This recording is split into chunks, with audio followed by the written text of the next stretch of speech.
మోకాళ్లలో గుజ్జును పెంచి నొప్పిని తగ్గించి సర్జరీని దూరం చేసే freedom walk. Heroine Nivetha Pethuraj కున్న ఫ్యాన్ ఫాలోయింగ్ డిఫరెంట్. ఆమె యాక్టింగ్ స్కిల్స్ కు చాలా మంది ఫ్యాన్స్ ఉన్నారు. ఆమె ఎక్స్ప్రెషన్స్ తోనే కట్టిపడేస్తుంది. సినిమాలు కూడా చాలా సెలెక్టివ్ గా చేస్తుంది. అలా సినిమాలతో తప్ప వేరే ఏ విషయంలో నివేత గురించి ఏ వార్తలు చక్కర్లు కొట్టవు. కానీ తాజాగా ఓ వీడియో మాత్రం చాలా సర్క్యులేట్ అవుతోంది. ఆమె పోలీసులతో గొడవ పడటం, పోలీసులు చెప్పిన పని చేయకపోవడం ఇప్పుడు హాట్ టాపిక్ గా మారింది.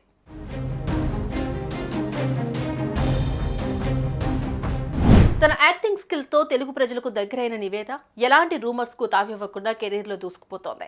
ప్రస్తుతానికి ఏ ప్రాజెక్ట్ ఆమె ఒప్పుకోలేదు. అయినా సరే ఆమె సినిమాల కోసం సినీ అభిమానులు ఎదురు చూస్తూ ఉంటారు. చేసినది అతి తక్కువ సినిమాలే అయినప్పటికీ ఆమె ఇండస్ట్రీలో మంచి పేరు సంపాదించుకున్నారు. రిపబ్లిక్, మెంటల్ మదిలో, టిక్ టిక్ టిక్, దాస్ కా దమ్కి, బ్రోచేవారెవరురా, పాగల్, చిత్రలహరి, అలా వైకుంఠాపురంలో, విరాట పర్వం, రెడ్ సినిమాల్లో మంచి పాత్రల్లో ఆమె కనిపించారు.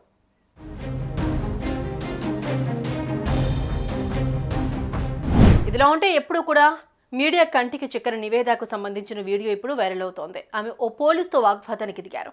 తన కారు డిక్కీ ఓపెన్ చేయాలన్న పోలీస్ మాటలను ఆమె వినకుండా పేపర్లు సరిగ్గా ఉన్నాయని సమాధానం ఇచ్చారు.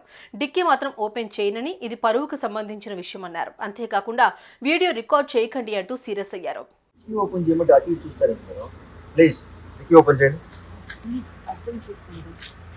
పరువుకి సంబంధించిన విషయం చెప్పినా మీకు అర్థం కాదు.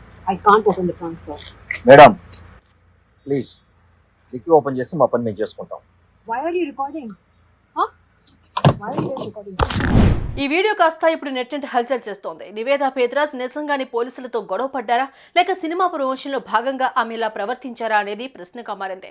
చూడాలి మరి నివేద ఈ విషయంపై ఎలాంటి క్లారిటీ ఇస్తారో. సుమన్ టీవీలో మీ పర్సనల్ అండ్ బిజినెస్ ప్రమోషన్స్ కోసం కింది నెంబర్కి కాంటాక్ట్ చేయండి.